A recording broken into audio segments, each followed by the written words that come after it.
Ladies and gentlemen, it's me again. I hope you've had a decent cup of tea or coffee. And we're about to resume the next session, which again promises to be as interesting as the previous one. It's going to be chaired by a dear friend and a respected colleague, Ambassador Gautam Bambawale. And before he introduces his speakers, let me say a few words about him. Ambassador Gautam Bambawale was a member of the Indian Foreign Service, of course, from 1984 until 2018. He was India's ambassador to Bhutan, Pakistan, and China. He was stationed in Washington, D.C., US, in 2004 to 2007 during the Indo-US nuclear deal, which was a very important phase in our relations, as you would recall, which transformed the ties between our two countries, as I just said. He has been India's first Consul General in Guangzhou, China, from 2007 to 2009. Ambassador Bambawale worked in the Prime Minister's office from 2002 to 2004. At the Ministry of External Affairs, he was Joint Secretary for East Asia from 2009 to 2014. He has dealt with China for 15 years out of his 34 years of diplomatic service. He is currently Distinguished Professor, Faculty of Humanities and Social Sciences at Symbiosis International University in Pune. As you can see, he's eminently qualified to head this session. Over to you.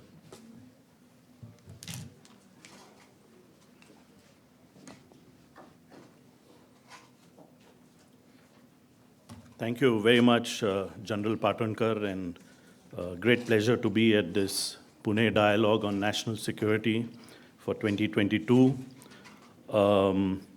Let me dive straight into the few remarks that I want to make before I invite the panelists for this session. One of the common usages which you now read about in Indian newspapers is that the LAC has become the LOC.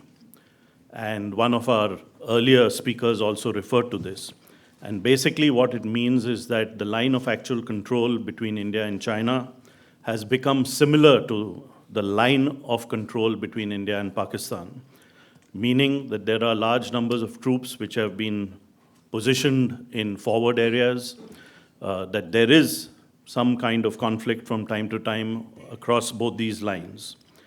Now, the reason why I referred to this LAC becoming the LOC is because it sort of signifies the importance of the China-Pakistan combined threat to India's security, and which is the topic of this particular panel. Let me start by saying that many of us are aware, and many of us have studied this subject, and therefore what I have decided, and my co-panelists have also agreed to very kindly, is that we'll change the setup a little bit from the previous panel. So what I'm going to do is I'm going to request Ambassador Raghavan, who is very well known for his views on Pakistan, to go first and talk about the diplomatic and economic aspects of the China-Pakistan nexus, of the China-Pakistan combined threat. I'm then going to request General Shokin Chauhan, also a highly decorated soldier, who I will request to speak about the military cooperation between China and Pakistan. And then last but not the least, and very importantly, we have Professor Kondapalli from JNU here. And I'm going to request him to talk about the strategic convergence or the strategic cooperation in both nuclear as well as missile matters between these two countries. I'm only going to give them 9 minutes with 1 extra minute, maybe 10, because what I want to do is I want to convert this. There are many people here, former soldiers, former diplomats. I want to convert this into a conversation And I think apart from stating the problems, we also want to search for possible solutions so that at least 3 important solutions will be takeaways that Ambassador Mishri, our Deputy National Security Advisor, could take back to Delhi from Pune. So that's the way we are going to set it up. Let me just briefly introduce our first speaker, Ambassador Raghavan. He was actually my predecessor as India's High Commissioner to Pakistan, served in a difficult time, and I served in even more difficult times, Raghavan, after you. But he's also, since his retirement, written several books on Pakistan. I'm still contemplating one. I haven't had, I haven't been brave enough to write one about Pakistan. Let me hand it over straight away to Ambassador Raghavan to talk about the economic and diplomatic nexus between China and Pakistan. Raghavan, it's over to you.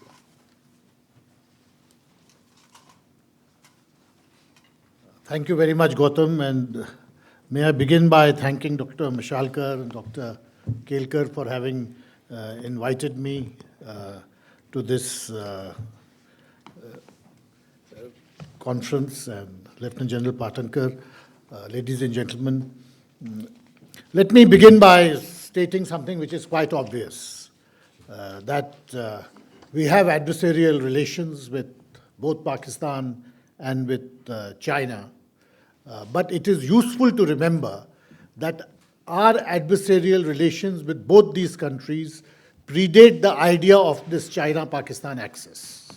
So our adversarial relations with both of them are, in a sense, independent of this China-Pakistan-India triangle. The axis developed through the 60s, but our adversarial relations with Pakistan and with China predate the development of that axis. But it is evident that the China-Pakistan relationship has progressively strengthened in the decades since. And what is significant is that both explicitly acknowledge the value of this relationship and explicitly acknowledge the worth that they put to this relationship. So one example for that is that despite in the last, at least for 2 decades now, there's been a selective targeting of Chinese nationals who live in Pakistan or work in Pakistan by terrorist groups. The Chinese reaction to that is always very muted because they see it as a problem and they're very forthright and candid about it in their private discussions with the Pakistanis. But in public, it's a very muted reaction because they don't see it as something which will upset their overall strategic understanding which they have with the country. Now, over the years, the nature of this relationship has evolved. When I was first in Pakistan, and Vikram was also there at that time, my recollection of that period, 2002, 2003, was that the most important person in the Chinese embassy used to be the defense attaché. Not so much the ambassador, but the defense attaché. It was principally a military and a political relationship. When I went back in 2013, and Gautam will bear this out, it had transformed itself into a very significant economic relationship. So the nature of the relationship has evolved and evolved very considerably in the past 20 years. The nature of the Pakistan-India-China triangle has also changed very significantly. And Dr. Sanjay Baru referred to this in his talk last night when he spoke about the very evident asymmetry which developed in the India-Pakistan relationship from the 1990s. Our growth rates surged and the Pakistani economy went progressively into crisis from the early 1990s onwards. So the power asymmetry in terms of overall national power between India and Pakistan became evident, not so much in military power, but overall in terms of the economy and your standing in the global economy. That changed very significantly when you look at India and Pakistan. But what had also changed was the India-China asymmetry in the same period. And while we were doing much better than Pakistan, the Chinese were doing much, much better than us. So these different asymmetries, in fact, consolidated the China-Pakistan understanding, and it really contributed to this value which I referred to, which both countries place on the relationship as a whole. And certainly the Pakistan dependence on China, because of this growing asymmetry with India, also increased progressively from the 1990s, but especially so in the first 2 decades of this century. From 2007 onwards, Pakistan slipped into what we can now see very clearly in retrospect, it wasn't so evident then, into a very major national security crisis. Today is the anniversary of 26/11, and the enormity of that outrage sometimes blinds us to the fact that actually it was in the period of a grave national security crisis in Pakistan, which continued from about 2007 to 2015 or 2016. And during the period of that crisis, the Pakistani dependence on China increased even more. So when we talk about the transformation of a political and military relationship into an economic relationship, one really has to see it in terms of this national security crisis which Pakistan was going through from the middle of the first decade of this century. The CPEC really emerges out of that context. And just to jog your memories, the CPEC emerged when Islamabad was in a state of siege, because Imran Khan had come and occupied the center of the city and refused to move. And his followers had brought the government to a situation of near standstill. And the Chinese president's visit, which was to take place then, had to be postponed. And I think the Chinese drew various lessons from this particular episode. And there was almost a collective decision taken that this country will slip down and we lose a major strategic ally unless we put in all our resources to strengthening it.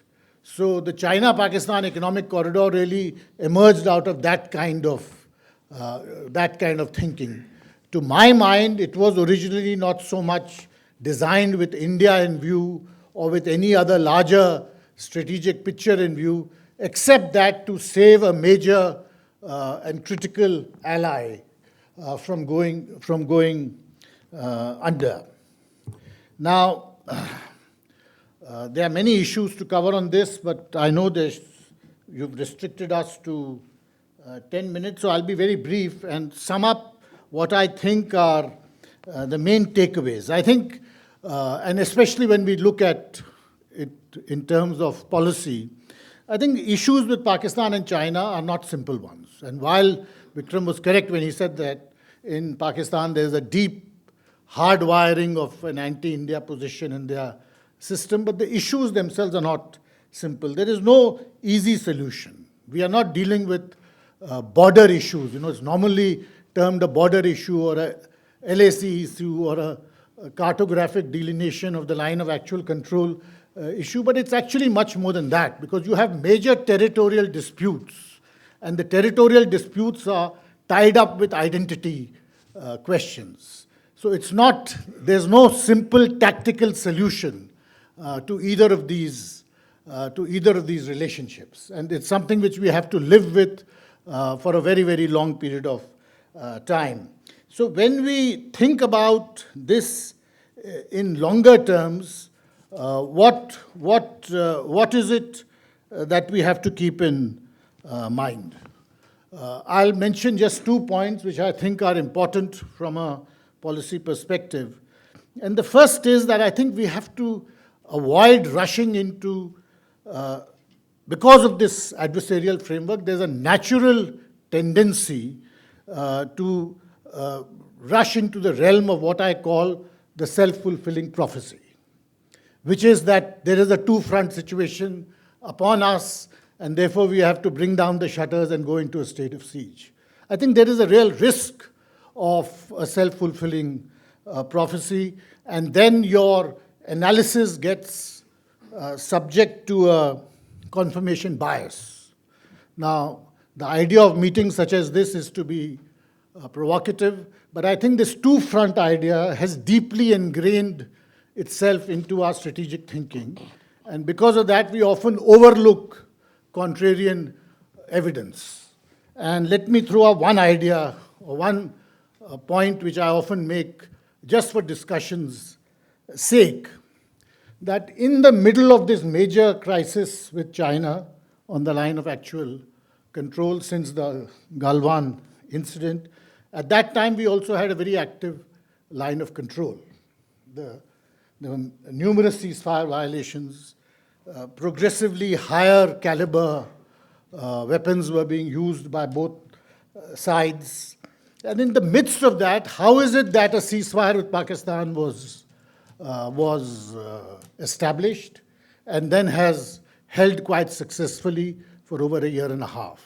How do we correlate the ceasefire with Pakistan on the LOC, given all that was happening on the line of actual control at roughly the same time? And then how do we integrate this with our own perspective of a likely two-front situation which we are constantly going to face?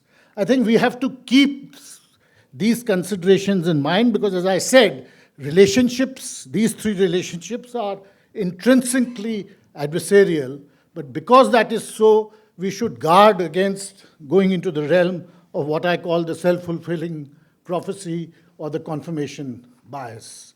That's one thought which I felt I should mention. The other point was again something which Vikram Misri mentioned about Pakistan having an anti-India core hardwired into its system. And therefore, there's nothing really to be done with Pakistan till they internally resolve this particular issue, which is absolutely true, and nobody can disagree with it as a statement. But I think as a policy takeaway, this doesn't go far enough. It's too defensive a posture, because what it really means is that you are making a critical neighborhood relationship into essentially a military or a security-related issue. What it means is you're outsourcing policy on Pakistan to the military or to the intelligence agencies, which really has been the pattern in the last 5 or 6 years. So therefore, when we are talking about Pakistan, we are not talking about national power anymore. We are only talking about your military postures of deterrence, how you manage the LOC or the IB, or what your intelligence agencies can do to harden your defenses. We are no longer talking about national power. To my mind, when you're dealing with an adversarial neighbor like Pakistan, you must have a whole-of-government approach, which means you bring into the equation your real strengths in dealing with Pakistan, which is your cultural power, your economic power, your political standing, the nature of your own society. And unless you do that, you're really going down this realm of a self-fulfilling prophecy of a two-front situation with Pakistan and China at the same time. So I think ignoring diplomacy in dealing with both countries and an excessive securitization of approach which this two-front paradigm imposes on our minds is not a good policy position to occupy. These are adversarial relationships for a long period of time, and the means which were devised of dealing with them by bringing into the equation all the other numerous attributes of national power that you have, I think have to be used in this case too. Otherwise, you are really not playing to your strengths. And this is my summation with regard to how to deal with these two neighbors. Thank you.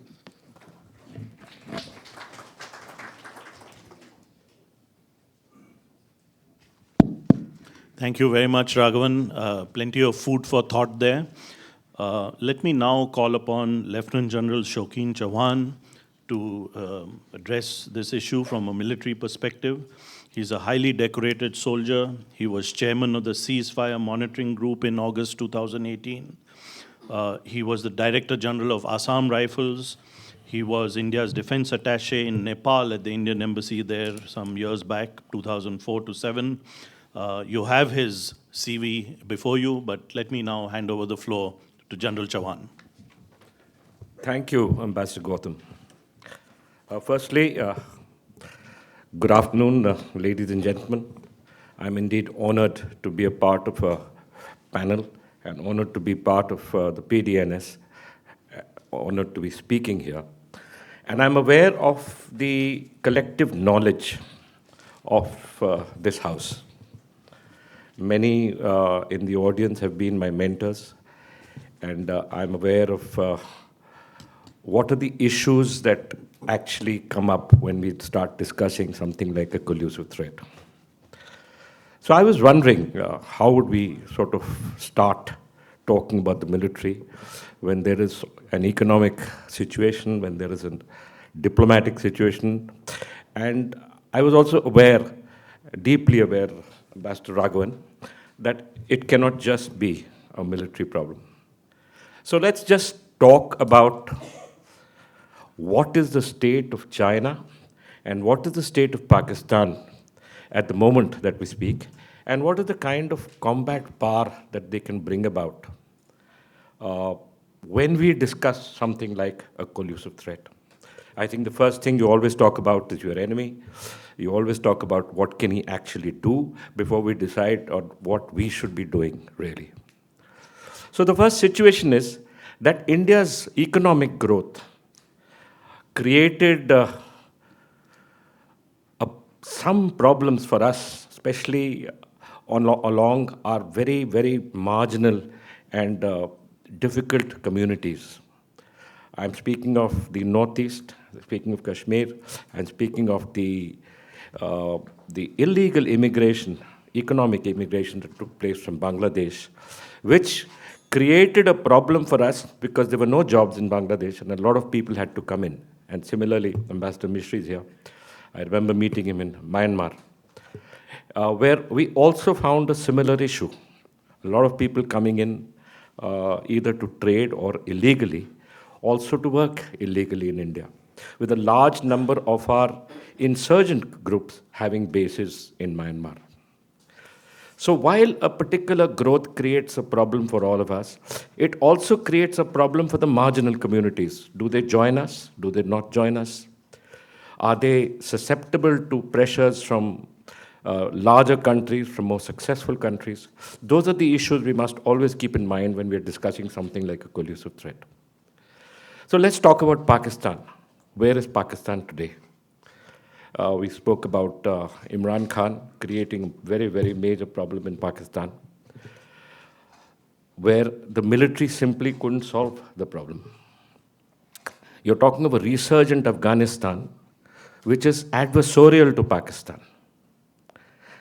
Instead of being a strategic depth for Pakistan, it has created a larger problem because today the Durand line, the line dividing Pakistan and Afghanistan, has finished its 100 years of the discussion of its the treaty, and is in the Afghan minds up for grabs, whatever anyone might feel. So Pakistan would have to deploy a large number of forces to protect the Durand line. There is also the problem of the TTP. There's also the problem of Balochistan, and yes, the assets of China in this BRI also need to be protected.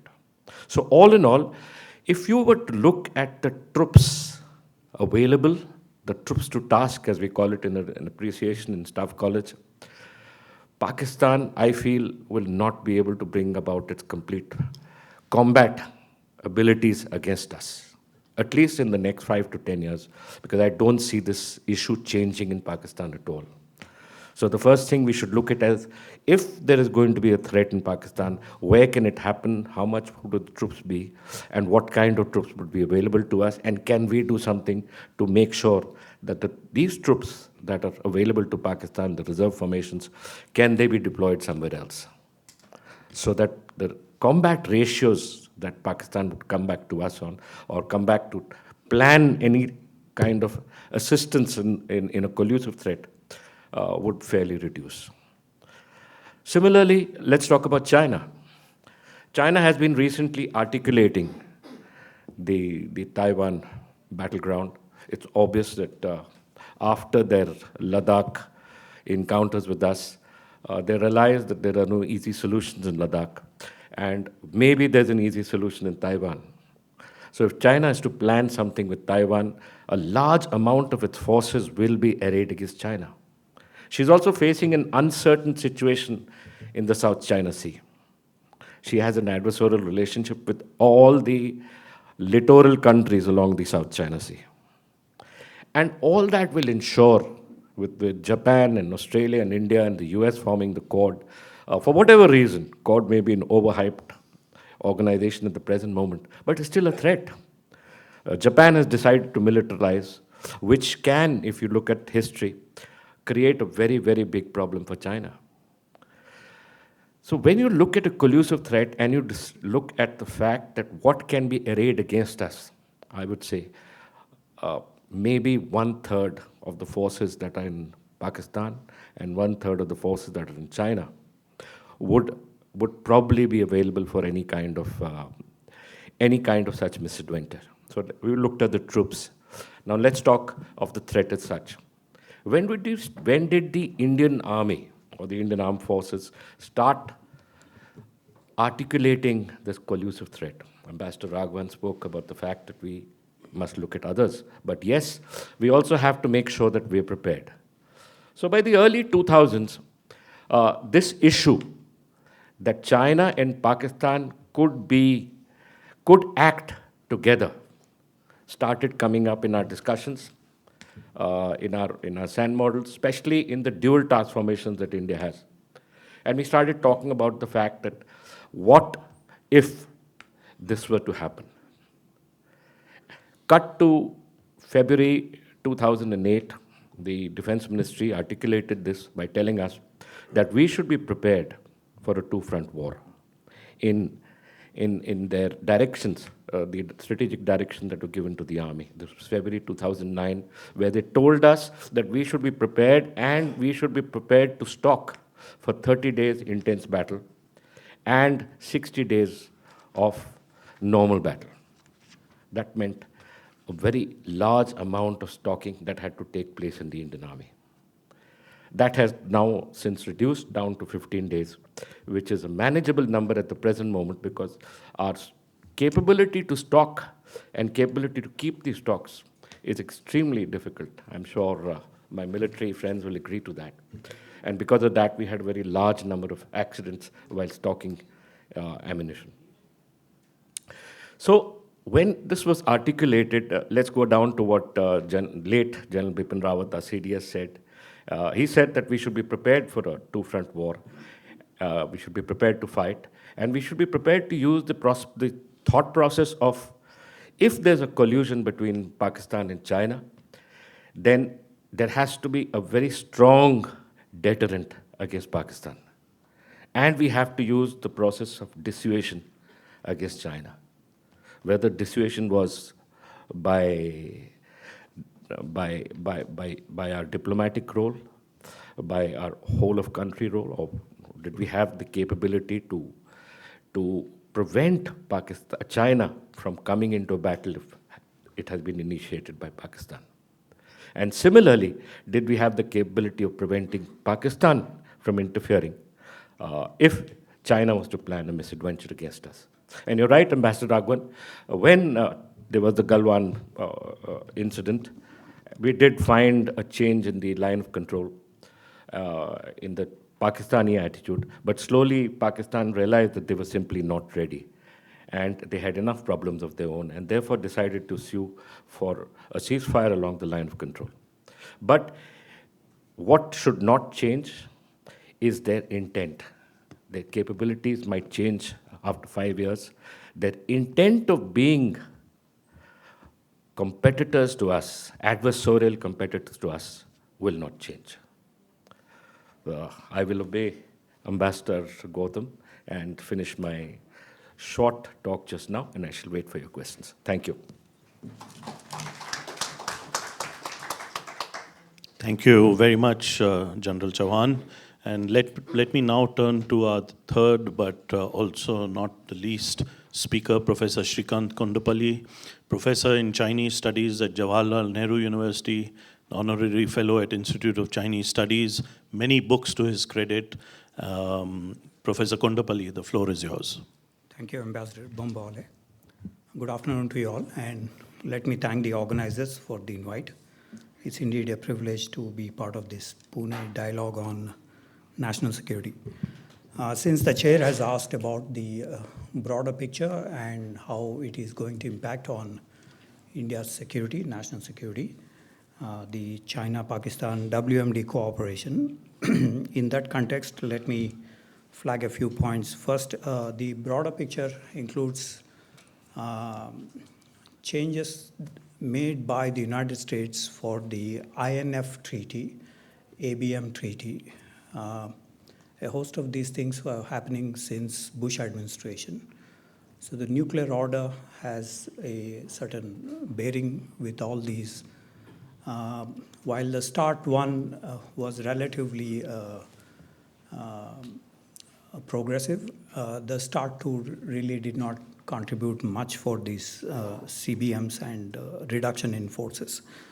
Although it was extended by the by the Biden administration, so there is that larger picture of U.S.-Russia confrontation, and with the Putin's comments, Lavrov's comments on use of nuclear weapons, this factor becomes much more animated, and North Korean launch of ballistic missiles a few months ago also has the Iranian nuclear program, in addition, also has the larger picture here.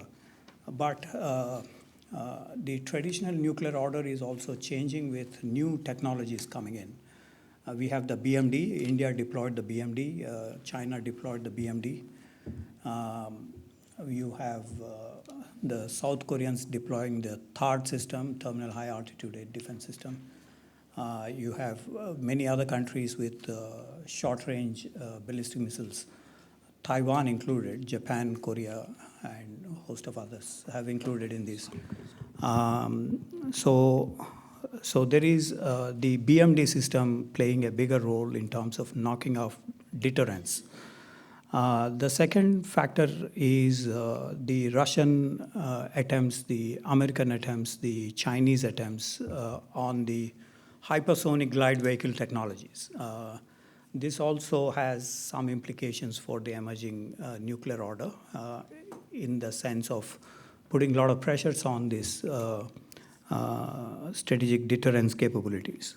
We also have new technologies like artificial intelligence and others contributing much to the programming of the nuclear factor.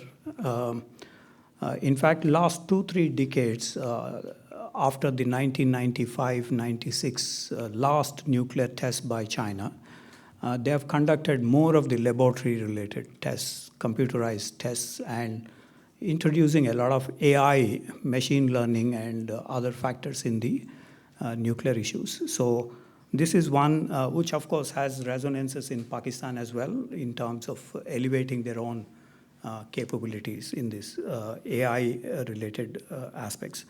Also, the stockpile of our neighborhood is increasing. Fissile material, warheads, delivery systems, substantially the numbers are increasing. It is estimated that Pakistan itself will have about 300 nuclear warheads by 2024 in the next 2 years' time. There is no talk about Pakistan abiding by any of the FMCT or any declarations in this regard. Pakistan, of course, is a first-use nation in terms of the nuclear doctrine. Although China and India have a no first use, but Pakistan has a first use, and Interestingly, in the nuclear order, when we generally propose 4 points, one is deterrence, second is nuclear non-proliferation, third is arms control, fourth, disarmament efforts. We see China and Pakistan relatively silent, although there are rhetorical comments on all of these. We see there is lack of progress on nuclear deterrence, not exactly nuclear deterrence, but arms control, non-proliferation, disarmament-related matters. For example, the 2019 white paper issued by China on national defense mentions deterring other countries from using or threatening to use nuclear weapons against China. That's the posture, although they have reiterated the no first use and counter nuclear deterrence capabilities, yet there is also the word deterrence relatively increasing in their discourse. So in the light of these, there is another factor which also destabilizes the region, which is the development of tactical nuclear weapons. According to a Xinhua news agency, the Chinese official news agency, Pakistan is developing a tactical nuclear weapon a week. One doesn't know what the sources are, but that is the statement by the Xinhua news agency. So there is also the photographs that have come up in Pakistani parade of the 60-kilometer range Nasser missiles that were deployed, which indicates that the tactical nuclear weapons deployment is not just some other news, but actually being deployed on the ground. One of the interesting points where since General Narawane and other army chiefs also have alluded to about the POK being regained by the Indian Armed Forces, some interesting comments by Lieutenant General Kidwai are due. Under 4 conditions, Pakistan will use nuclear weapons. If India attacks Pakistan and conquers a large part of its territory, that is, if the space threshold has been crossed, if India destroys a large part of its land or air forces, that is, if the military threshold is crossed by the Indian Armed Forces, if India proceeds to the economic strangling of Pakistan, that is the economic threshold, including the Indus water and a host of other economic aspects. The fourth, if India pushes Pakistan into a political destabilization or creates a large internal subversion, that is the domestic threshold. If these are crossed, then Pakistan could deploy the nuclear weapons. So that's clearly a statement from the Pakistani side. In the light of this, we also saw a number of developments between China and Pakistan on not just the nuclear technologies, design, training, R&D, lock, stock, barrel transfers of some of these since the 80s, but also a host of other things like the missile transfers, including the transport erector launchers and ammonium percolate for the rocket fuel, or training, because China intends to be a MTCR member. It wants to keep its record straight, but there are problems with the 300 and above kilometer range ballistic missiles. So they also have this issue of transfer of the brain in terms of the Chinese technicians, scientists working in Fatehganj factory in closer to Rawalpindi, which doesn't really attract any sanctions from outside if you're actually physically training the Pakistani scientists in this regard. So there is that factor which is crucial.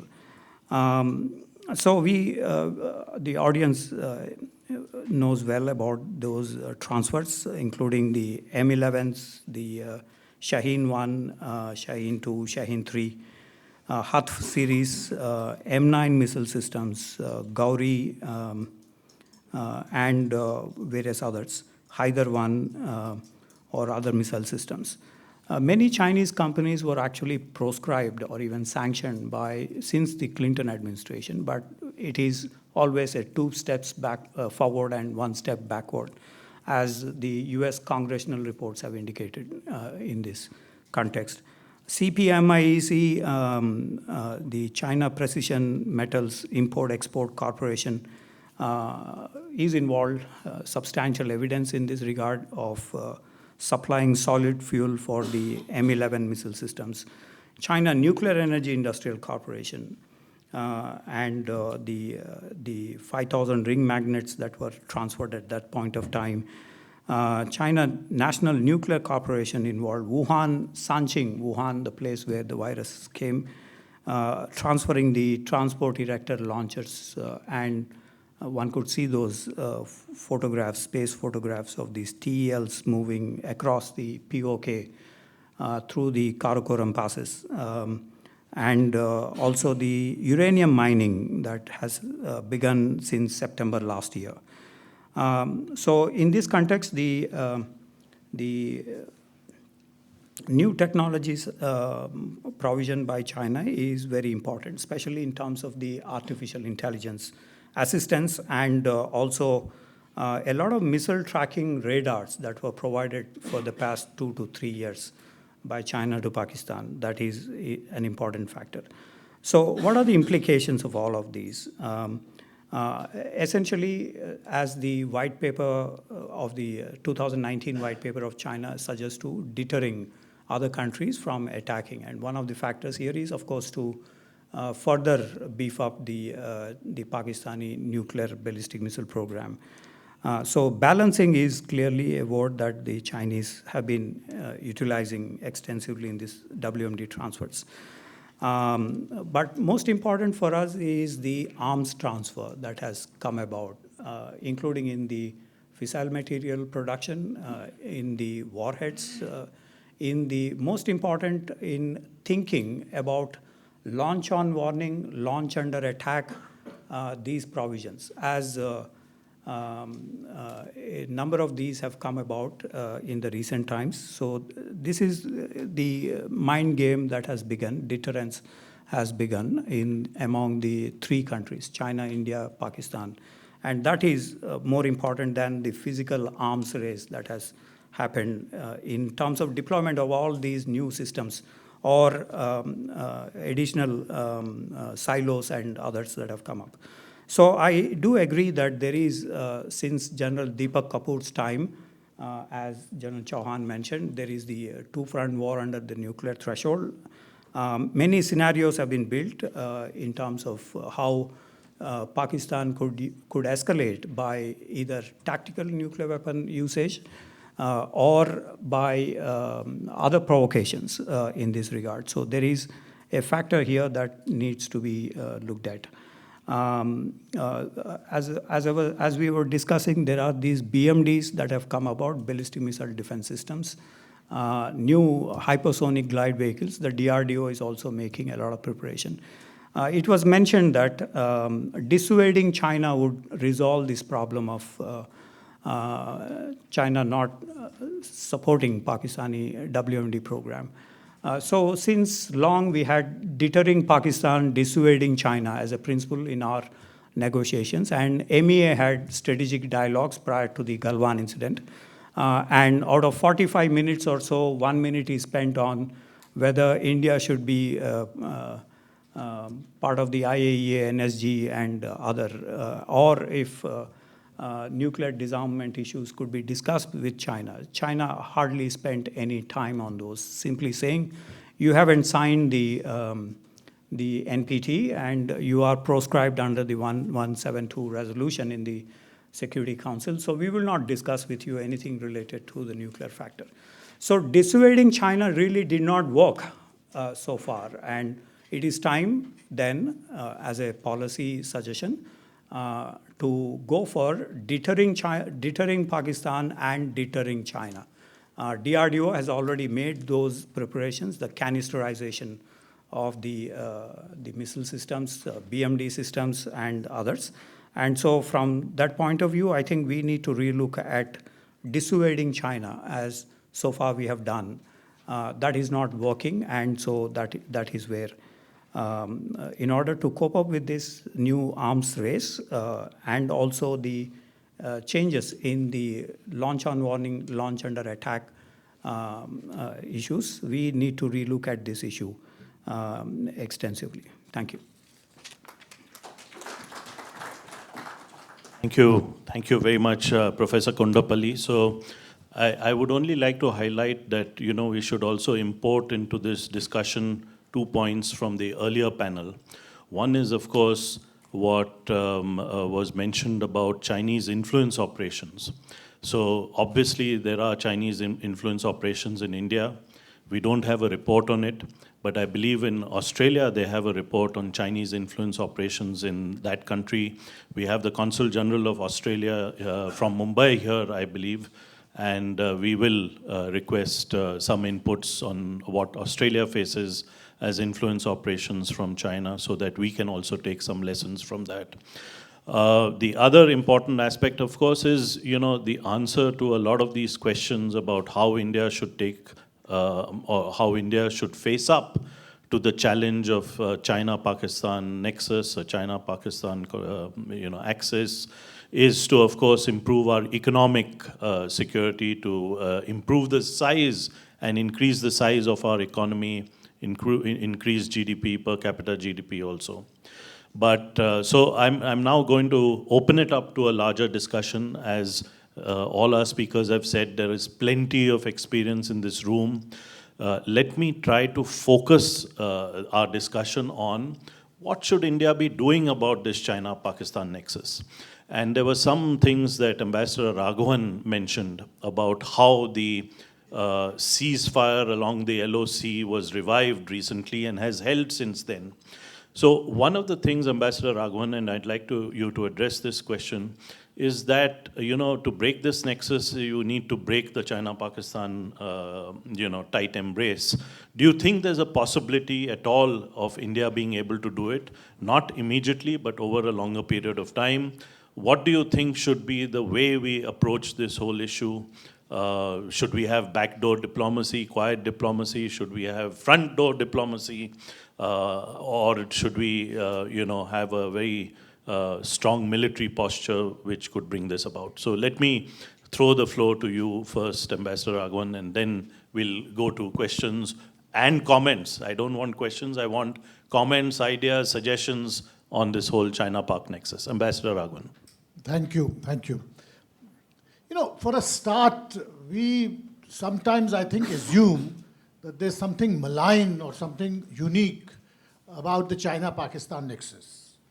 But, if you look at diplomatic history, you will find that if you have a large country with a small neighbor, the smaller neighbor will always try to get in a third power to balance you. So the way Pakistan behaves is not something which should surprise us vis-a-vis China.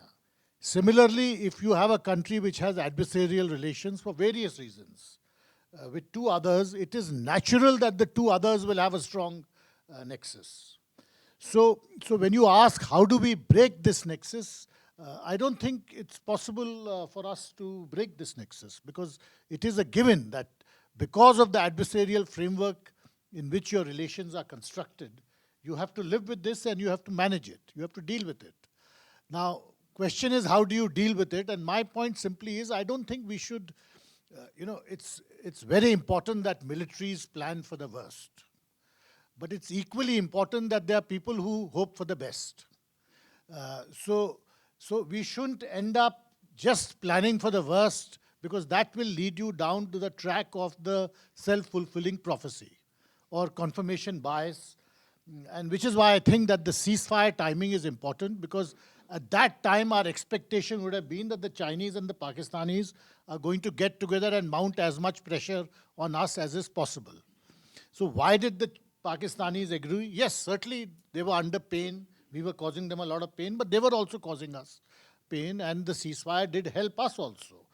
So why should this happen? I think it's important to keep in mind that the worst case scenario should be planned for, but it shouldn't be assumed that it's happening tomorrow. The other point, General Chauhan had referred to, capacities and intent. I think military should plan on the basis of capacities because capacities don't change. But intent is something which we should always gauge. And this is where diplomats come in. And I think with Pakistan in particular, perhaps there are changing intents, but because we are so, for various reasons, and the reasons for that can differ. It can be your domestic politics, it can be other reasons. But certainly, I think we have to be more adept player in terms of diplomacy with Pakistan and possibly also with China. On China, perhaps there are different views, but on Pakistan, certainly, as I said, you cannot just assume that we have to put it into a black box and deal with it as a problem on the LOC, because you're just postponing crisis situations which will force themselves on you, and then, bring this nightmarish situation of a two-front situation closer to you.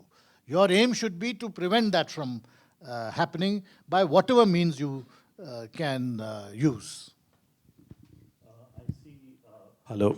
I see that Ambassador Air Marshal Bhushan Gokhale has his hand up, so I'll go first to him, and after that come back to General Shamsher Singh Mehta, who also has his hand up. There are other hands up. We'll come to you definitely.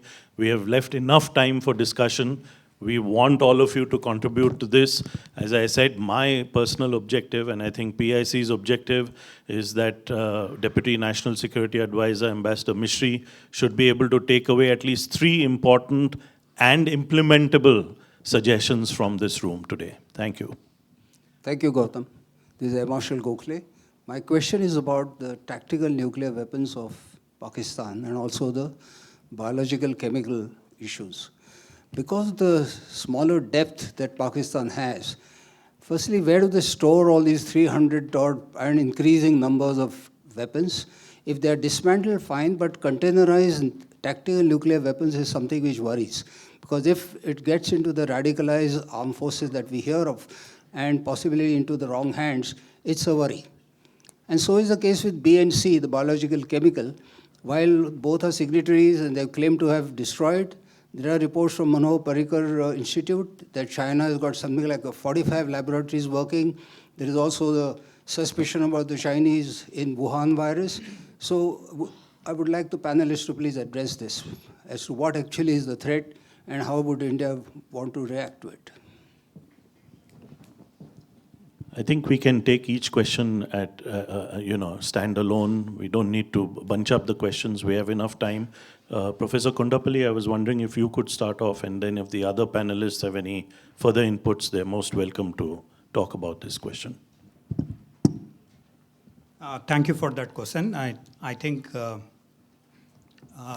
with the photographs and with various laboratories coming up in the Monterey Institute, in the Carnegie discussions, and also several Pakistanis are also now writing about these issues. The tactical nuclear issue has become quite important because that gives the local commanders the very high percentage of decision making in the civil-military related equation. Of course, in Pakistan, it is a military rather than civil-military. So that is number one. Number two, Indian nuclear doctrine has been amended with the biological and chemical weapons as a factor for foregoing the no first use to the first use doctrine. Those contingencies, and you also mentioned about that Israeli scholar who wrote that article in IDSA journal about the biological weapons that China may probably have deployed in the Wuhan Institute of Virology and other places. Of course, the Chinese have not given any evidence to the WHO delegation the two delegations that have gone to China so far, and Australians were penalized for raising that issue of independent, comprehensive investigation into the virus origins in Wuhan. They have not given the gutter samples, blood samples, or any one of those so far, and so that indicated that we will never get probably the evidence in terms of the biological related matters. So as far as this biological, although China is a party to the Biological and Chemical Weapons Convention, since long, they have not ratified several provisions of the convention also. So there is, and in terms of inspections, there have not been any of those inspections that were carried forward. But the Chinese accusation is that the Americans, the Fort Detrick and other facilities have been utilized extensively for the biological weapons. Secondly, the Russians also joined the bandwagon by arguing about the Ukrainian developments where the Americans were involved. Some agencies were involved in production of these biological weapons systems. So the blame went towards the US rather than opening up of the Chinese facilities themselves or answering for the Wuhan outbreak, the exact details about the Wuhan outbreak. So from this point of view, we, from an Indian national security point of view, both of these tactical nuclear weapons and biological and chemical weapons put a lot of stress on us. Number one, although we have DGMO level CBMs between India and China, India and Pakistan, and no CBMs between India and China in this regard. Nevertheless, this is only in terms of those facilities and any missile launch notifications and so on. It doesn't include comprehensive, tactical or biological weapons and others. So there is a problem here that India needs to look at more consistently on the tactical as well as the biological weapon systems.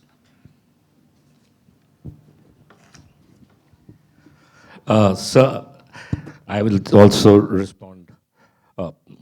I've been the Strike Corps commander, sir, and militarily speaking, though I am very chary about accepting the use of tactical nuclear weapons by the Pakistan Army because it will invite massive retaliation, which is the stated policy of our government, that any kind of use of tactical weapons would invite massive retaliation of nuclear weapons from our side. So that would be the first deterrence in any Pakistan field commander thinking he can change the tactical situation by the use of that. The second is that we have extensively drilled ourselves to deal with our offensive formations, to deal with the tactical nuclear weapon. We're aware of the fallout, we're aware of the kind of distance that a tactical nuclear weapon would use, and we have planned to further move our forces, widen the areas where they operate, so that very few of our forces do get involved in case there's a strike of tactical nuclear weapon. Offensive formations are capable of dealing with it. We've practiced for it. We've been continuously drilling for it. As far as defensive formations are concerned, sir, you're aware nuclear hardening of shelters is the answer, but it's not been done. Our headquarters too, at least at the tactical level, have not been nuclear hardened. But if we have the time, then we must be capable of knowing that we must have nuclear shelters that are hardened, so that this one threat that Pakistan keeps sort of showing us is removed from their armory. I am absolutely clear, sir, that regardless of the kind of leadership that the Pakistan government might have, they are aware, and the world is aware, that these weapons cannot be in the hands of rabid or radical field commanders. But you never know, sir, situations can change. All I can say is that we've been dealing with this issue, we've been practicing for it, and we are prepared to fight through it, sir. Thank you so much. General Mehta, please.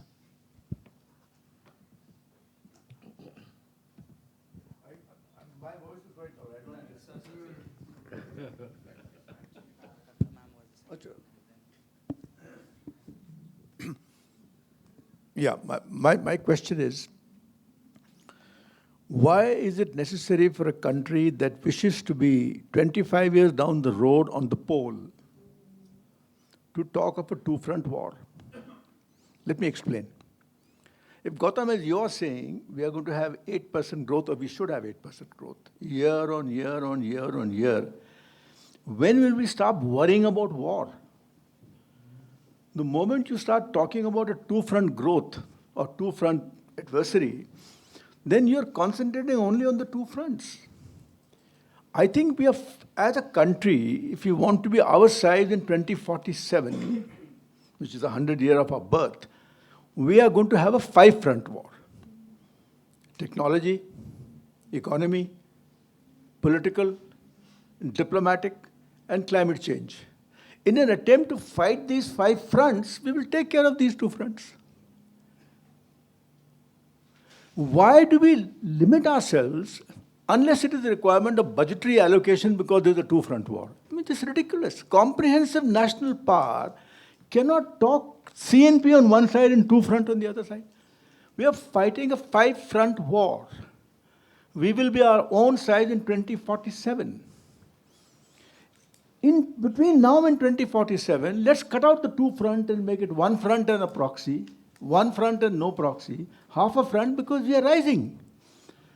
There has to be a positive spin given to us to be able to say that, listen, yeah, ye to chalta rahega.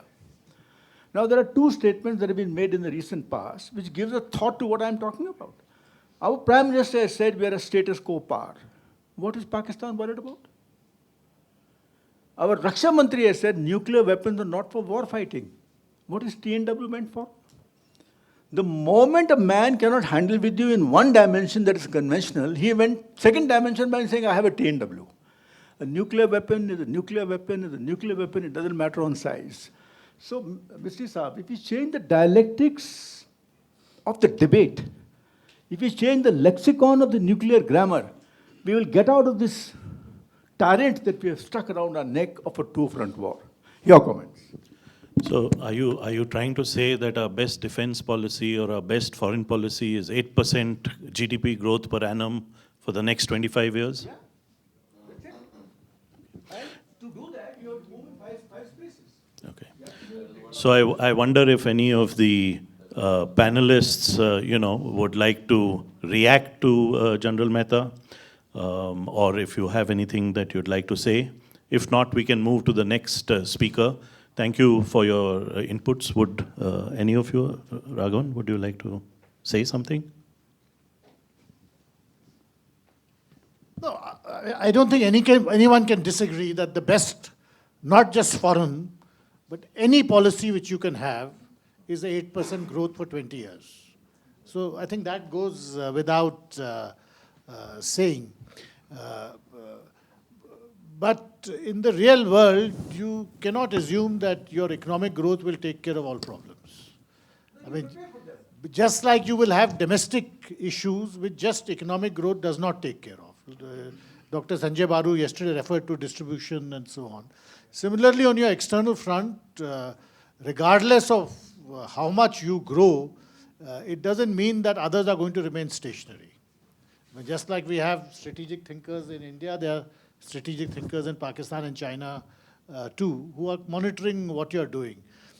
So you will have to deal with adversaries even in the 20-year period. Just becoming developed or getting where you want to will not solve your immediate problems. Take us away from the dialectic that we are reading. We're not worrying about a two-front war. We're not worrying about TNW. I want to paraphrase here what Deng Xiaoping said in 1980s. It's about Tao Kuang Yang Hui, as they used to say, which is keeping a low profile. So they have 5 aspects to it. One is economics at the center, as was been mentioned, technology, all that 4 modernizations. Second is evolved relations with all friendly countries, all countries. In other words, no ideology, Maoist ideology, and so on. So they had a pragmatic policy, which includes that creating a good environment and so on. Third is in terms of the compromise on many issues. So Deng Xiaoping's China really compromised with the US on WTO, on climate change issues, on technology related, with European Chambers of Commerce. There was a lot of on IPR and other issues. And a fourth point that was mentioned was that, there should be no rising of the flag. Previously, Mao's China had this third world concept and rallying all these against US and Soviet Union. So Deng Xiaoping suggested to a pragmatic policy on, but at the end of the day, Xi Jinping removed all of these. He had a new set of principles now. Of course, China is grown up, $17 trillion economy now. Xi Jinping doesn't need this, so he wants to now confront on semiconductor industries, on Made in China 2025, 14th five-year plan focus on becoming superpower, but China is also stuck. It is 2.4% growth rate now, from now onwards. So the policy of 5 fronts at the cost of national security is also going to be a problem. Why are we presuming that? Why are we presuming that national security can be given a backseat and only 5 fronts can be given the front seat? I was looking at the China example. I was looking at the China example last 4 decades, and it didn't really solve their problem. That's a transformation. They use that transformation to what they are saying today. Where is our transformation period?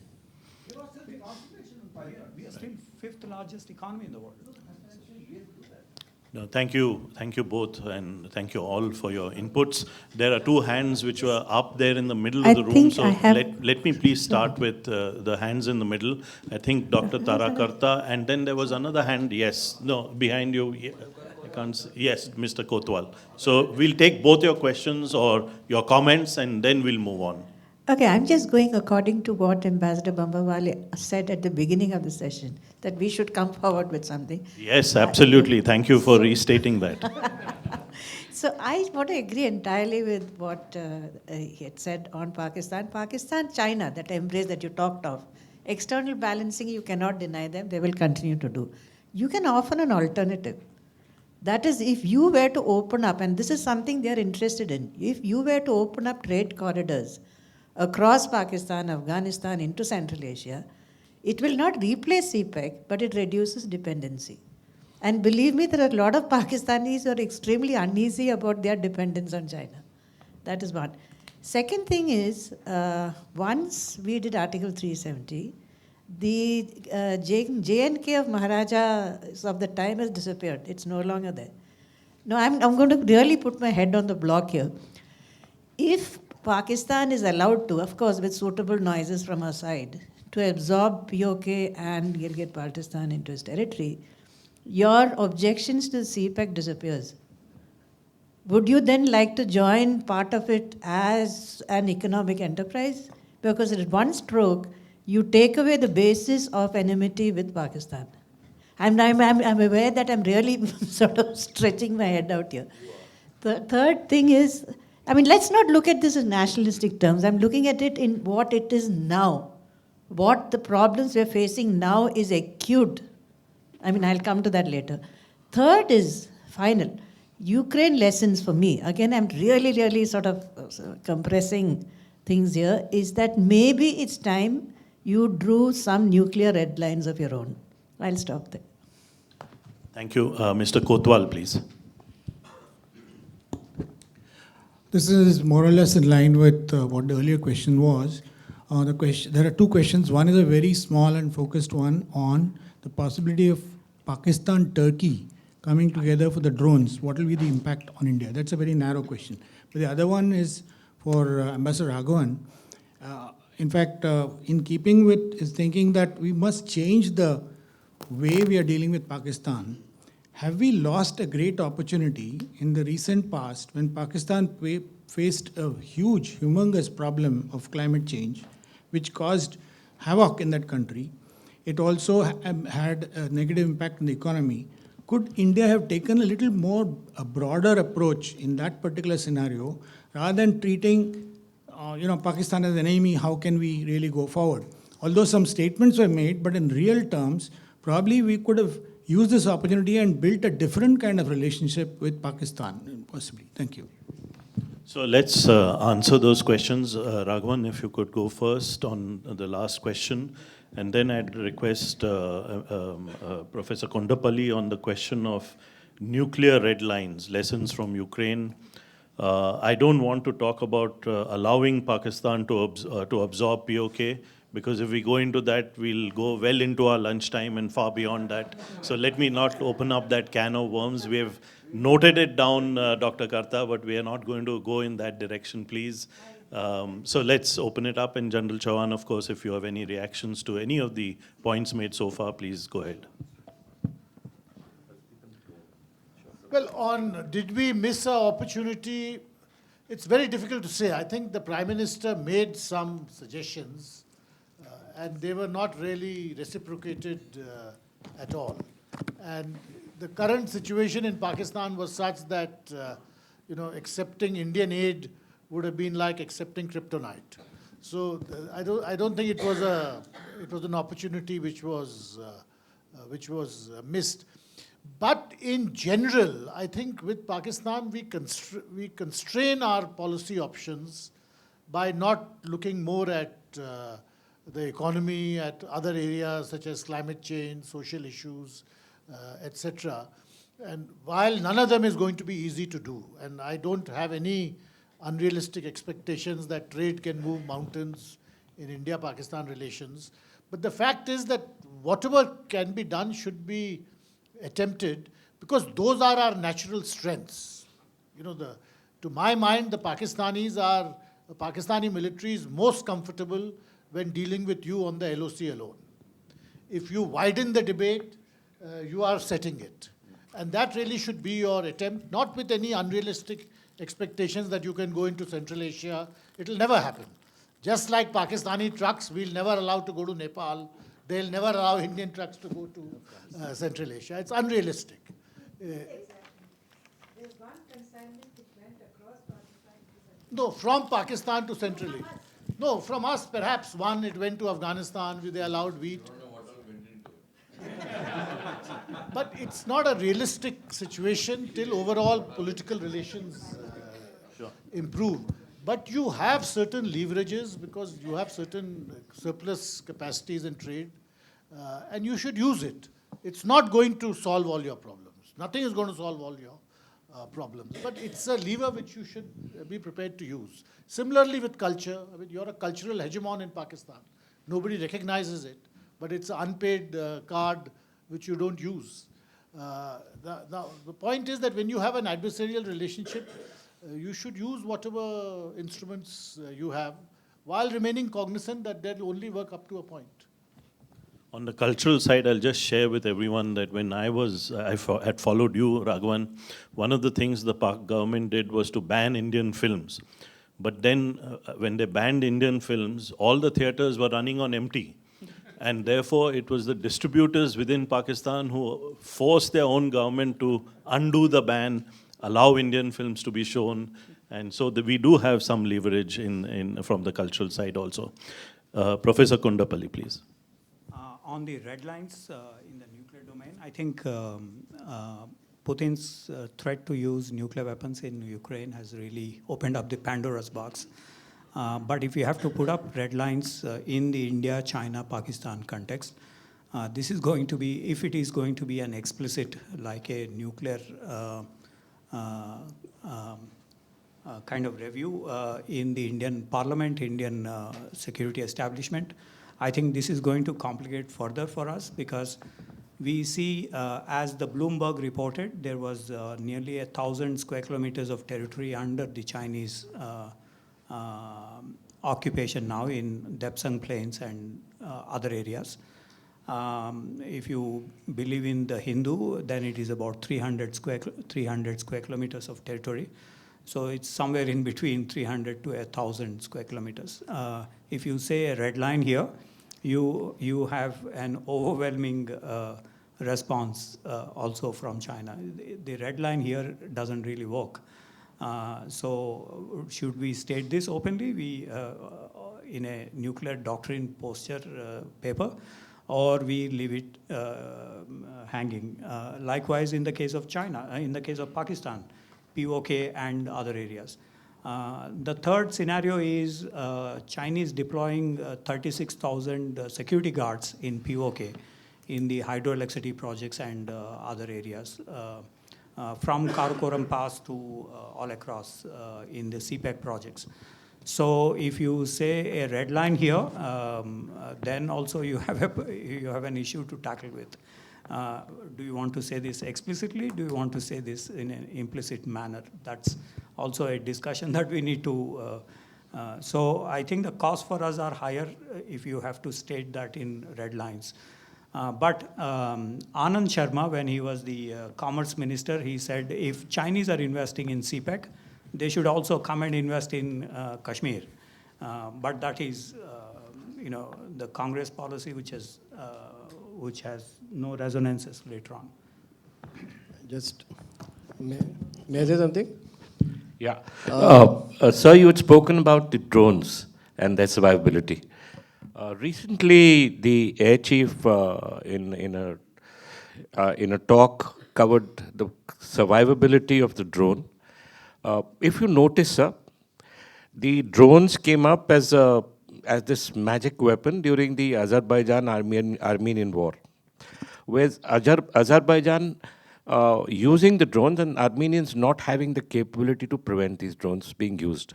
And therefore, they lost a lot of land-based systems because they didn't have the kind of ability to prevent these drones from operating. In the Russian-Ukraine campaign, other than the Western propaganda of saying that these drones had been a game changer, in reality, these drones have not been able to operate at all. Turkey had given the license to Ukraine to make these drones. That has now been withdrawn. All these drones have now been withdrawn from the battlefield merely because they can't survive the capability that the Russians have in dealing with these drones. The Russians have, firstly, great ELINT capability, great electronic warfare capability, and prevents the drones from operating, sir. Secondly, they are using their weapon systems, low-cost weapon systems to deal with these drones by increasing the rate of fire against these drones. So not only are they detecting the drones because the drones go very slow, they're using their systems to destroy these drones, and therefore more or less the drones have been taken out of the battlefield. Whether in the India, Pakistan, or China context, the drones would be a game changer. I greatly doubt it, sir, but technology has this way of surprising us all. But I'd leave it at that. Thank you. Gautam? When we talk about red lines and, there's a tendency to immediately securitize the debate without looking at other, contrarian evidence. I mean, now, in the India-Pakistan context, you had a very serious situation, which was the accidental launch of a missile. And the response to that was nothing. Only the two foreign officers exchanged statements. It was a very mature response to a very, very serious and unfortunate development. The fact is, we should factor this into our discourses, into our thinking, because as I said, if you imagine the worst, you will certainly confront that reality. And unless you are prepared to imagine different realities and more positive and better ways of dealing with the situation, you will not be able to, you will not have a workable medium-term or long-term perspective on how to deal with two extremely difficult relationships. We never talk about the accidental missile launch and the fact that it could have led to various other nightmarish situations, but only the foreign offices exchange statements. I have know a couple of that points. there are a lot of hands up, but at this point, if you permit me, I want to turn to the Australian representative, the Consul General, Mr. Peter Truswell, who's here from Mumbai. And he has a question or a comment, but I'd also like you, sir, to talk about, there has been a report in Australia on Chinese influence operations in Australia. So if you can just touch on that topic in general if you want to. Thank you. Thanks very much, Ambassador. Okay, thanks very much, Ambassador. And look, it's wonderful for me. As you say, I'm the Australian Consul General in Mumbai, representing Australia and Maharashtra and other states. It's wonderful to have the opportunity to be here in this forum and to hear the wonderful debates and the very frank views being expressed. So thank you for the opportunity to make a brief comment. So in terms of the relationship between Australia and China, we have instituted legislation to enable foreign interference to be managed in the domestic scenarios. And I'm sure many other countries do that as well. It's not aimed at a particular nation, let me say. And we also have the capacity in making some of the big national infrastructure decisions to take national security considerations into account. I probably prefer not to get more deeply into that because in my role it's more about the trade and economic aspects. One of the lessons from the relationship between Australia and China of the recent years is the importance of trade diversification for all nations, and it's wonderful that the Australian Parliament just in the last few days passed the free trade agreement between Australia and India, the bilateral free trade agreement, so I look forward to that entering into force as soon as the Indian side has completed their processes. That'll be a wonderful step forward. The question I had was, so before my current role, I was the Deputy Ambassador of Australia in Kabul in Afghanistan. So perhaps more of a personal question with such wonderful experts on Pakistan here in the panel. What do you think would be the longer term implication of the change that happened a year ago in Afghanistan in terms of Pakistan's approach to India? If you look forward 5 to 10 years from now. Thank you. Thank you very much for your question, Consul General. Let me request Ambassador Raghavan to address that question. But I'd also like to go to Mr. Srinivas Sohni, who is amongst the audience and who has served in Afghanistan as advisor to Mr. Hamid Karzai. I'd like him to also comment on that question. But Ambassador Raghavan and then Mr. Sohni, please. Sir, may I request to please put up the hand? Well, I don't know the precise answer. I don't think anyone does. But my own gut sense is that the Chinese have had a very sobering experience of doing major economic projects in Pakistan since 2015. Things have not worked in the way they thought it would. And I think they are going to carry the same experience to Afghanistan, that it's not a simple situation for them to work with.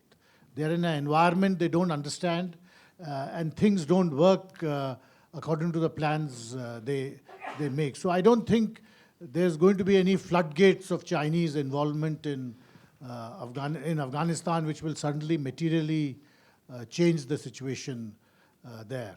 I think as Pakistan is concerned, their own objectives in Afghanistan for the moment are very limited. And those objectives have largely been met by minimizing the Indian presence over there.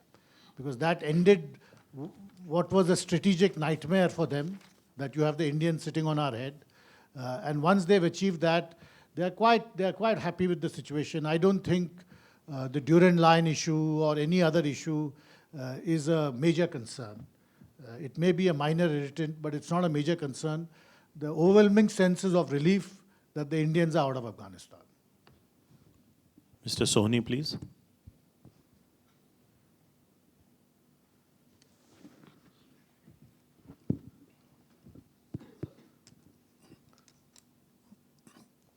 Well, Ambassador, thank you for asking me to to say something on this subject. But I must share with you my personal preference to make my comments and put my questions in private to the members of the panel, which would be of any value, especially since the Deputy National Security Advisor is present here, and it is our object that he take with him something of interest. So I should like to confine my statement here just to this. And if Okay, you could thank please you. permit me to share my views later, perhaps during lunch or later with Okay, them. thank you so much. Then number of hands up, so let's go to the back of the room. Mr. Amit Paranspe has his hand up. Then we have Dr. Vijay Kelkar here in front. And of course, Mr. Umranikar, I'm sorry, I should have allowed you to go first, but let's go to Mr. Paranspe at the back, Dr. Kelkar, Mr. Umranikar. Thanks, Ambassador Bambawale. I have two quick questions on one on Pakistan and one on China. On China, we briefly talked about the drone. On Pakistan, we briefly talked about the drone issue. But in the 10 months of the Ukraine war, what fundamental lessons have we all learned? Has the battlefield of the future fundamentally changed in terms of technologies? You addressed the drone issue, but would like to hear your thoughts on, this is a question for General, what things have changed. All sides have seen what has happened, what has worked, what hasn't worked. And the next question on China, and something I was hoping we would discuss today, is what do you think is their end game for COVID? And looks like it is dragging on, and what implications does it have? While rest of the world seems to be out of it, there's still something going on there. So what does world have to face because of that? Thanks. Dr. Kelkar, please.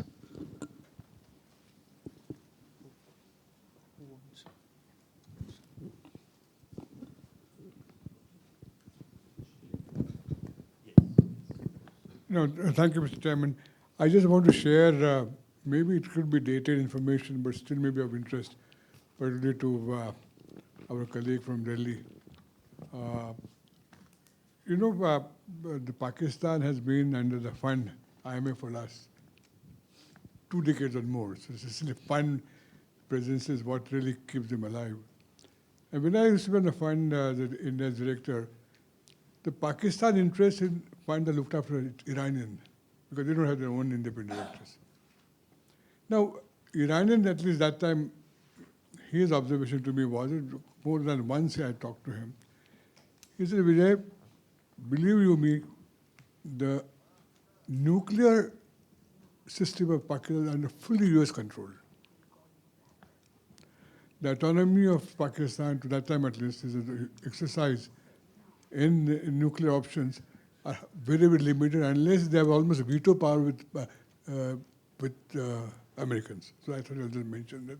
Maybe it has changed since then, but that changes the sort of the nuclear dimension of Pakistan. Second part, I just want to pursue the same thought which was raised by earlier speaker on. In this equation, we have this two-front problem. We can't creatively use Afghanistan as an opening in near future, or at least in the medium-term framework, because Ambassador Raghavan seems to think probably it's not possible immediately. But I'm talking about medium-term framework. I mean, I'm just using naive understanding of mine of Chanakya's mandala theory, which suggests that it should be possible to have different kind of utilizing these opportunities opened up now with what's happening in Afghanistan. So I want to leave this, and maybe some other panelists may like to respond. Mr. Umranikar, and then we'll go to Mr. Gopal Pillai. He had his hand up, please. Sorry. Thank you. To others. Just one comment about Russians threatening nuclear strike. I have seen the Russian texts. Not once has Putin ever said that he will use nuclear weapons. What has been said is that any means at our disposal will be used. And there are many statements which say that we will not use nukes. So probably the reference is to hypersonic missiles, which the Russians already have and deployed. That is what he's probably hinting at. And that's the first thing. Secondly, a slightly controversial subject, the importance of economy. No one can deny the importance of economy. But I think security has to be prioritized. Because if you see our history, none of the invaders that conquered Delhi had better GDP than what we had. None of them had 8% growth or 10% growth, things like that. They prioritized and they conquered. So we should also keep this in mind, that economy of course is important, but security is probably equally, if not more important. Thank you. Mr. Pillai, please.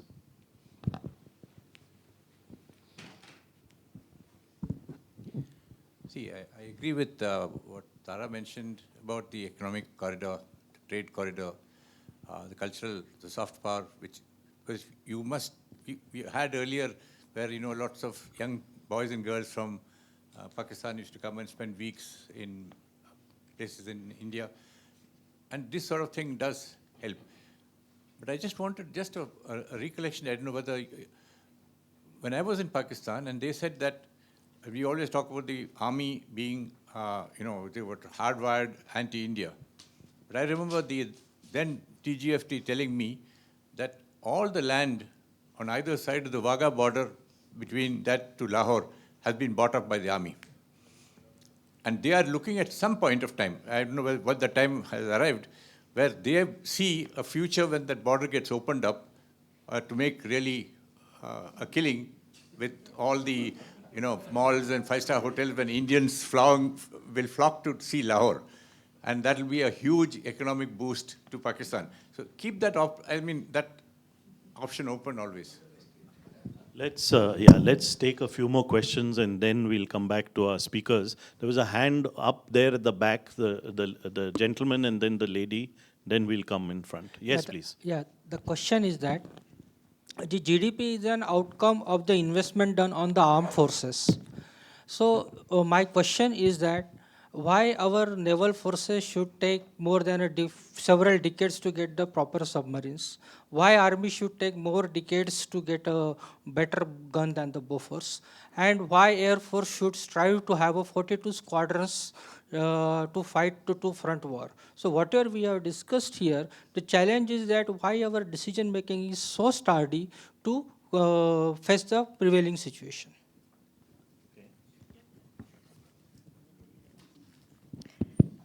I was actually wondering, we keep hearing that the next war is likely to be over water.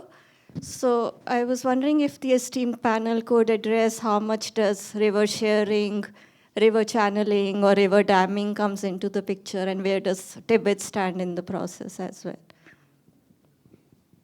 Okay. Yes, so what we'll do is we'll go to Dr. Karta and then come here in front to Dr. Sahni. Okay, just trying to sort of, cover my back here. There is a very strong movement in POK, in Gilgit-Baltistan, where they want that corridor opened up to enter Kashmir. There was a huge popular movement saying, please open up the border because we want trade. So see, there's a lot going on there which is not getting reported in the national press. Number two, your Chinese are, I am told, and this I don't know for sure, that they are buying up land for leasing land for agricultural purposes in these areas. And that was, if you remember, the heart of the whole CPEC. The heart of CPEC was agriculture. Now, if you have both these, what are your options? You can stand here and say, I don't recognize anything. So what is your option? If you want to break the China-Pakistan, that nexus, you have to think on different lines. If you keep saying, I don't recognize A, B, C, it doesn't get you anywhere. And what was said is, see, you talk to ordinary Pakistanis, it is, remember, the elite which is making these decisions. And the elite is Pakistan Army, which is corrupt to the core. You just saw the $10 million in Mrs. Bajwa's account. So I'll just stop there. Dr. Sahni, please. Very briefly on the previous comment about whether we should be investing in the economy or security. This is not a dichotomy. Historically, look across the world. Economic development has very often been defense-led. Technology development has been overwhelmingly and globally defense-led. So it's not a question of sinking your economy to finance your security. It's a question of getting your priorities right and putting in the money where it would produce the kind of spin-offs that have occurred in so many theaters across the world. Yes, please go ahead. None of the former retired military people have spoken, so I can see a lot of them sitting at the back. If you'd like to come in, this is your chance to come in, please. Regarding the doctrine, the India's nuclear doctrine, the former NSA, Shiv Shankar Menon, made a statement that our no first use is against non-nuclear state, not nuclear position, that is, weapons. Not against, it is as if it is not against China or Pakistan. Is that right? Okay, so let me, yes, Abhay Vaidya has had his hand up for some time. Abhay, the floor is yours. Thank you, sir. So I want to start from the point which you made about breaking the China-Pakistan axis and the points that have been made by many distinguished members in this room.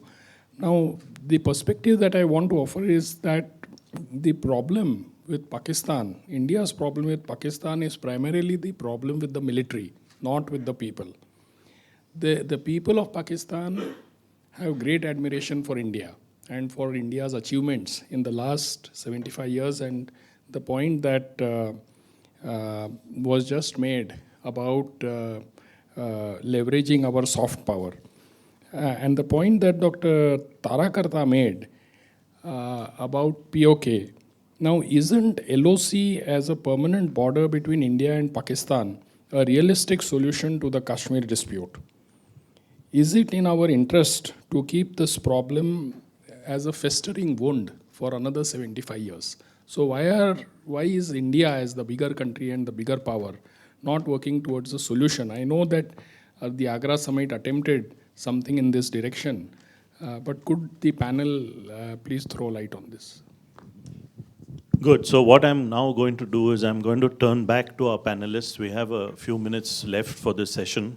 And I want to go in reverse order and start with Professor Kondapalli, then General Chauhan, then Ambassador Raghavan. If you would like to respond to any of those questions, or if you have any closing comments, some last ideas that you'd want to leave with us, the floor is yours. I think you can take about 4 minutes, each of you. So we'll start with Professor Kondapalli.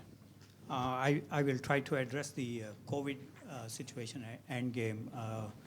2 years ago, we wrote a book by assembling about 18 researchers on the Chinese COVID-related matters, domestic and the foreign policy-related. We found that the obfuscation here is pretty huge in Chinese context, quite obvious. There was the Changsha-based National University of Science and Technology, which had all those rows, columns of patients that simply vanished. The website has been removed.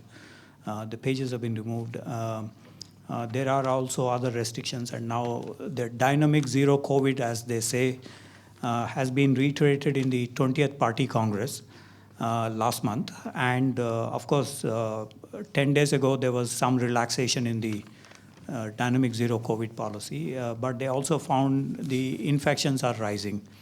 It's now about 33,000 across the country, and some 17 cities are in selective or complete lockdown in China. And the reading in between the lines is partly because COVID has resulted in decline in economy. There is a report by a Hong Kong economist that 80 million people are unemployed due to the COVID last 2.5 years, and The official unemployment rate is 18%. And they produce about 10 million graduates a year, and you need to find jobs for all of them. And if, in order to reduce or curb any protests from them, you need to have a lockdown.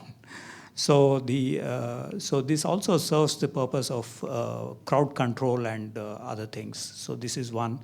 But in June last year, they published a white paper on COVID, in which, of course, they mentioned it is transparent, open, and comprehensive response. This is Xi Jinping's line on dynamic zero COVID policy, although others have suggested selective opening up. The extreme we saw with the Scandinavian countries, where there was no masking or any of those quarantine procedures. But in the case of China, it is pretty hard on the people, especially livelihood-related issues and others. So end game of COVID selective opening up is being attempted. They also planted a story of a Chinese in an American journal saying that if you open up completely, there will be 130 million casualties in China. So that is floating around and influencing policy in China on that regard. So I think that is one which is on water-related issues. Ambassador Gautam Bambawale made that note in the parliament way back 10 years ago, I guess, when Dr. Manmohan Singh was replying on the water. So when Yarlung Zampo becomes Brahmaputra at Namcha Barwa, it carries about 50 to around 60 billion cubic meters of water. And the same Brahmaputra, when it enters into through Meghalaya into Bangladesh, it carries about 220 billion cubic meters of water. So the idea was, let the Chinese build their own dams, 26 dams that they are doing in Yarlung Zampo upper reaches. We do our own work in the Indian areas in the northeast. So that was the decision. I remember was mentioned by Dr. Manmohan Singh on the water issues. But another area is the Indus River. And this is where the Chinese water management projects and blocking water is also an important factor. Remember the Himachal apple cultivation washed away some 10 years ago with flash floods coming from Parichu River. And also the Zanda Dam that they constructed in upper reaches in Tibet. So water is a major issue, and I think the policy option we have is either to go to the World Water Council, which resolves several water issues in West Asia, in Latin America, in Africa.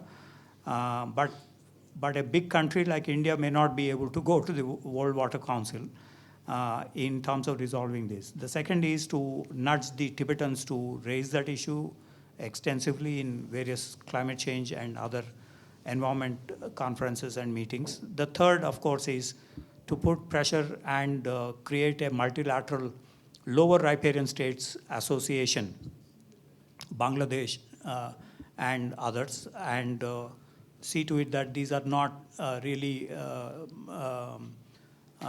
run of the river, these are not really diversion, but run of the river projects. Those are the three policy options we have on that. Dr. Bambawale. Let me now attempt to come back to the subject. We've roamed around, but let me try and go back to that collusive threat that we had initially decided to discuss. So China is likely to participate only if it sees some gain for itself. There's no question that a large country like China would ever agree to something that Pakistan is doing unless it sees some gains, because it would not be in its best interests. But even if Pakistan was to beg for Chinese support, and even if China does not wish to get involved, a major offensive by the Chinese anywhere in support of Pakistan is very unlikely. So I would suggest, I'm absolutely clear about this, that the Chinese would not intervene, because it doesn't mean anything for a large country like China to do this. It doesn't show them in any good light, which is very important to the Chinese. However, let me try and sort of further give you, because this is an end argument, that China may use the rail and road communications being developed in Gilgit-Baltistan to provide logistic support to Pakistan. China has been doing this anyway, and it will continue to provide this logistic support. So in any long war with Pakistan, Pakistan may not run out of military supplies, which is something that we always discuss, saying that both countries do not have the ability to fight a longer war, which is one of the things that the Ukraine-Russian campaign has taught us, that don't only discuss a short war. It might be longer. And if it is longer, then how do you deal with it? If China does try and move down and try and restrict our forces from moving from the east, then many of our dual task formations would be adversely affected, because we would not be able to move backwards. But we have enough forces to deal with Pakistan along our western borders and northern borders. So that's not a problem. It is not India of 1962. We are extremely strong, and using dissuasion and deterrence, and very strong deterrence against Pakistan, will definitely deter Pakistan from doing anything against us in any such collusive campaign. Now, the next issue is in a China-led campaign. We've been very clear that if China does try maybe to seize Tawang or come inside Arunachal, in the northeast, if China decides to do something, there is no link between the Chinese and Pakistan forces moving in cohesion. If it does do something in Arunachal, Pakistan would not be able to support the Chinese offensive, but might do some issues to us in the west, which would tie down our formations from going towards the northeast, which is what we have planned for. But other than that, the only place where any kind of collusion could happen would probably be the Shaksgam Valley, leading to the Siachen Glacier. Would be the only place where either Pakistan or China could collude together in a campaign to sort of put pressure on India. So I just thought that since it's an end argument, I would bring us back to what we came here to discuss. Besides that, the issues about the Ukraine campaign. Firstly, as I said, the world has got over this issue about a short campaign. It hasn't ended well. It hasn't even ended at all. The Russians thought it might have ended faster, but they didn't plan out their special campaign well enough. The Americans, have they been able to weaken Russia? Which was why they entered and supported Ukraine. I'm not so sure whether Russia has weakened at all. Economically, definitely it's not weakened. Have the Russians taken out any special weapons to deal with Ukraine? No, they haven't. Are the Russians capable of fighting another 2 years? Of course. If you notice, the war has now come down to a standoff war. It's like field firing exercises for the Indian Army. They're standing off, they're using a few missiles to destroy the Ukraine the infrastructure, and they'll continue to do so because they have unlimited supplies, not of missiles, but also of the old vintage ammunition that is lying with them, the 130s and 155s, which are there with them, and they were not getting a chance. So maybe they're using their forces to carry out some field firing inside Ukraine. This issue, the NATO will continue to fight till the last Ukrainian, but it's the NATO's Secretary General which has been cautioning the Ukrainian leadership that it's about time you talk peace. So that's where I'll finish my little talk now. But it hasn't worked well for anybody, neither NATO nor the Russians. Thank you. Well, to begin with Ukraine, we can draw different lessons from Ukraine and Russia. To my mind, it's an example of how complex neighborhood relations can be. And it's one area one way you don't want to go down in the future with any of your neighbors. You certainly don't want to be in Russia's position or in Ukraine's position. And if that is the situation you want to avoid, then you have to start planning accordingly. It doesn't mean that you don't focus on security issues or defense-related issues, but it does mean that you don't securitize all your national security objectives, because I think an excessive securitization of the discourse, of the national discourse, is a serious issue which we face. Armies all over the world, they plan on the basis of judging others' capacities, because capacities can be objectively measured. But what is often happening, especially in India nowadays, is that this debate about capacities creeps into your national discourse, and it becomes a debate about what is actually going to happen.